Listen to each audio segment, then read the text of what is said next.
today's video, we will be talking about psychic abilities and their uses throughout different traditions. All right, Sterling, what can you tell us about that? Well, there's a lot to talk about. Psychic ability is looked on in some religions as spiritually gifted, very graceful. Other traditions is looked on as dark and evil. It's a conglomerate of faith and fear is what, that's what I've come to realize. You have traditions that don't want their own parishioners to go out and start doing things on their own. So a lot of them came up with these rules and church law that state you can't do this, it's evil, blah, blah, blah, blah. People will pick out certain things in the Bible that talk about don't go to a medium, don't go to this, don't go to that, don't do that. Don't seek them out. Don't pay them. Biblically, they were talking about the pagans. So you're going to have a little bias there anyway, because it's not part of the religion that you're looking at. If you are a pagan, you're going to be one of them that's going to be doing it. I've known quite a few pagans that have helped quite a few people by doing it. In each church have psychics. They're called prophets. Each tradition have prophets. In the Muslim tradition, Jesus Christ was considered a prophet. So that's where you start getting the gray areas of is it good or is it not? What is your intent? We have to go to intent again. What is your intent doing it? Is your intent to control somebody else? Is your intent to strip somebody of their free will? And the reason I bring that one up is that when you go to people and they tell you things like, well, I'm looking for a relationship, you're going to meet somebody in 6 months. Are you telling them that because you connected with an angelic being who said, in 6 months, there will be a great, wonderful energy connection that's coming through to connect with? Or are you telling them you're going to meet somebody in 6 months, so that in 6 months they'll meet somebody? Because if you plant the seed in their head, what are they going to be looking for in 6 months? They're going to be looking for someone to meet. Right, okay. Whether or not it's a good match or not. Mm-hmm. That's on the practitioner. However, it's also on the person who's going to see them. If you are a deeply conservative Christian, okay, whose traditions and beliefs are anti-psychic, going to a medium is probably not the best idea in the world. Because you want to follow your traditions, but it has to be your tradition. And I don't mean a tradition you were born into. Right. I mean a tradition that, whether you were born into it or not, at some point you chose it and said, this is mine. Make sure you believe what that tradition is. But anyway, going back to this, okay. Opening up psychic, I don't see anything wrong with opening up psychic. That's how you connect to anything. Prayer, in most religions you pray. And that's what prayer is. Yeah. It's psychic. It's opening up empathy to celestials that you work with, whether that be Jesus Christ or whether that be Kuan Yin or whether that be the Greek gods. It doesn't really matter. Who is it? Who it is doesn't matter. The process, however, is psychic. You have to be sensitive to it, and it has to come in. It's empathic. That is psychic ability. There are exercises you can do to magnify it and control it better. Okay. There are some traditions you get into that's the main focus of their tradition is that spiritualists. One of the main focus is messages, deep trance. Now, deep trance does not work for me. I know some people who do it. I don't think they're inherently evil. Deep trance, however, does not work for me. It doesn't make sense to me. Deep trance is giving up so much of yourself that another being comes in and kind of takes over your body. in my belief system, that's possession. And the graceful don't do that. The graceful would never do that, yeah. So that I have an issue with that. Now, other spirits might. They're not under the same rules. Mm-hmm. They may come in, but I don't want to give somebody else a spirit control over my body either. Right. I just don't think that that's ever needed. If you can't talk to me so that I can relate, okay, there's an issue between us. Mm-hmm. Go to someone else. Find another person with psychic ability that can do this, or that's utilizing their psychic ability and do this. And there are times you'll find that. But I don't find anything wrong with that. I do readings for people. I utilize runes. I utilize the angelic hierarchies. And I utilize what's called the fairy oracle, nature spirit kind of thing. When I do mine though, I know what I'm connecting with. Because I call in what I connect.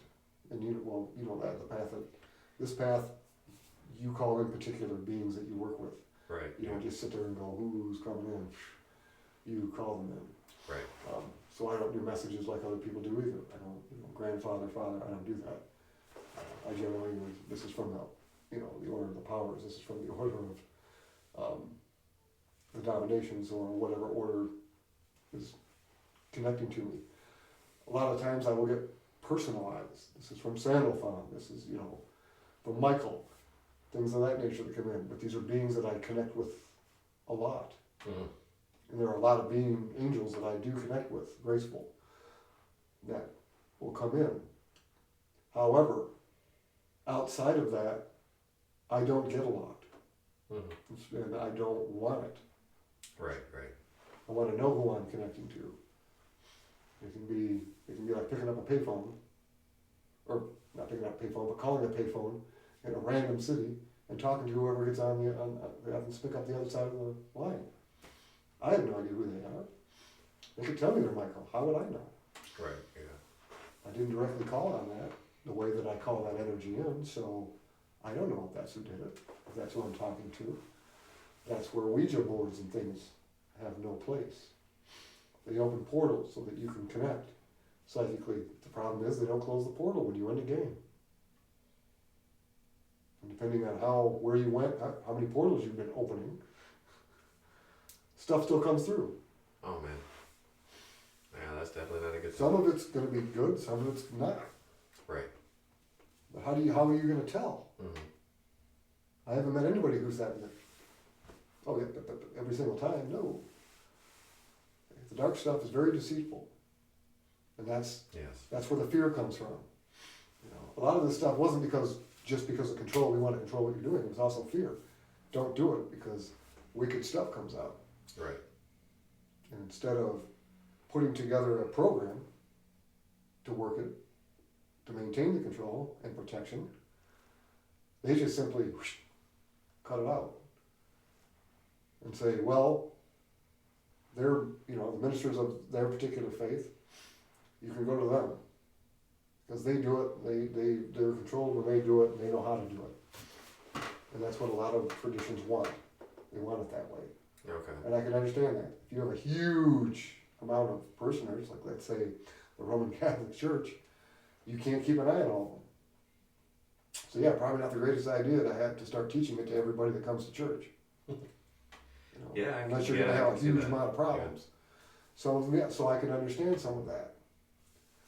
Okay. On the other hand, when you don't do it, people will tend to get curious and end up doing something ignorant. Yes. And connecting with something dark. And then that perpetuates the fear. Oh no, so-and-so did that. Look at demonic, dark stuff. Keeps coming in, now their house is haunted, this is happening, and all sorts of things are going on. Just don't do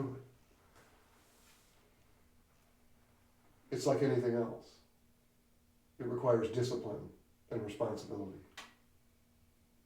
If you don't have that, and you haven't mastered that through exercises and things, don't open up psychically. Or try not to. Some people really don't have a choice. Right. If they have enough focused psychic energy in their charts, Mm-hmm. it's coming in, and that can be a bad thing. That can be a good thing. Right. The problem is that usually it's kind of both, Mm-hmm. and the bad things have a tendency of attaching and not letting go. That's the bad part of it. Okay. Okay. You know, the first thing that will happen is hijacking. It hijacks the good connections. Yeah. So then you think you're praying to something and you're not. You're praying to the hijacker. Essentially, and you don't even realize it. Mm-hmm. And then the hijacker comes in and says, see, your prayers don't work. I'm more powerful than whatever your higher power is.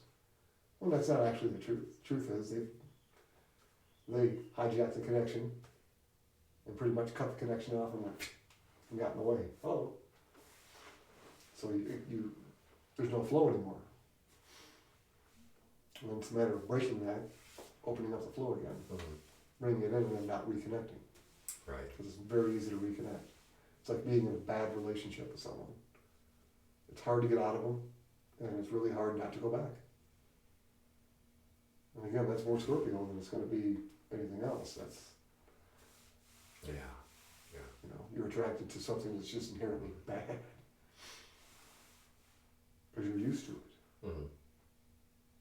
So that's essentially what you need to be careful of, psychically opening up. Now, getting past that issue, then it's how. Because most people have no idea how to do anything. They don't know how to open. They don't know how to do. They don't know how to connect. Right. It's like sitting in a room with my eyes shut. I was working at a church, going through ordination. The elder of the church asked me to come in and sit on his Wednesday meditations. So I did, to observe. And he asked me what I thought. I said, well, 80% of the people in the pews there were just sitting there with their eyes shut. They weren't meditating. And he was like, that's what I was thinking.